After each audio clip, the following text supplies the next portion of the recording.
নিশ্চিতভাবে হারিয়েছে ফ্রান্স। আনচেলত্তিকে নাকানি চুবানি খাইয়ে ফ্রান্সের বড় জয়। মুখে বড় কথা বললেও আরও একবার হার নিয়ে মাঠ ছাড়ল সেলেসাওরা। বিশ্বকাপের আগে হেরেই প্রস্তুতি শুরু করলো নেইমিহীন ভিনি রাফিনহারা। মাঠের বাইরে বড় বড় প্রবাদ, তবে মাঠের ফুটবলে সেটা পরিণত হয়েছে ফাঁকা আওয়াজে। তারকায় ঠাসা আক্রমণ ভাগ নিয়ে আলাপ হয় অনেক, তবে সেই আক্রমণ ভাগ দিনের পর দিন হয়ে থাকছে আশার হয়ে।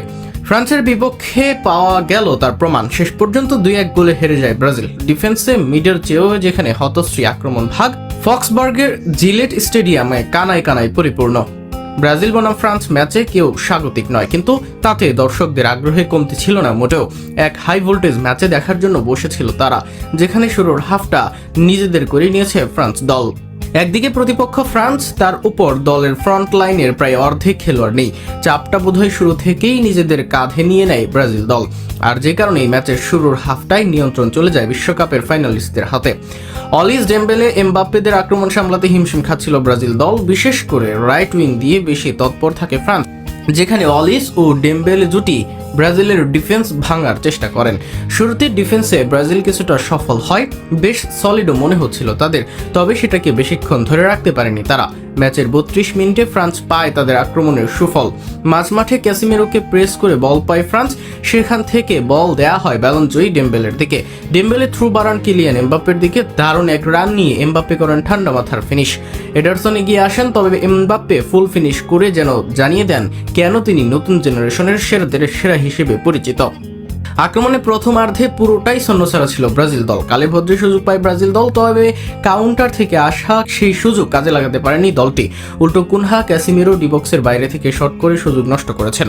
ড্রিবলিংয়ে অনেকটা খোলসবন্দি ছিলেন ভিনিসিয়াস। রাফিনিয়া বা মার্টিনেল্লি সুযোগের করতে পারেননি সদ্ব্যবহার, ফলে 1 গোলে পিছিয়ে থেকেই বিরতিতে যেতে হয় ব্রাজিল দলকে। দ্বিতীয়ার্ধে এসে গোছানো ফুটবল খেলেও ব্রাজিল দল গোলবার মুখে আক্রমণও করে তারা, তবে সেভাবে সুযোগ তৈরি করতে পারছিল না। উল্টো ম্যাচের 65 মিনিটে বিপদ হানা দেয় তাদের। ফ্রান্সের গতিশীল অ্যাটাকাররা নেন কাউন্টারের সুযোগ, আর সেখানে লিড ডাবল ওয়ান একিটেকের। আবার মাইকেল অলিসের থ্রু বল, আবারও এগিয়ে আসলেন এডারসন, ফেরাতে পারেনি বলটা। ম্যাচের 55 মিনিটে ব্রাজিলের আশা হয়ে আসা ফ্রান্সের সেন্টার ব্যাকের লাল কার্ড, লাস্ট ম্যান ফাউলের উপমেকানো লাল কার্ড দেখলে 10 জনের দল হয় ফ্রান্স। তবে সেই ফ্রান্সের কাছেও 1 গোল হজম করে ব্রাজিল দল। গোল হজম করে অবশ্যই 1 গোল শোধ দেয় সেলেসাওরা। 73 মিনিটে আদায় করা ফ্রি কিক থেকে পাওয়া গোল করেন সেন্টার ব্যাক ব্রেমার।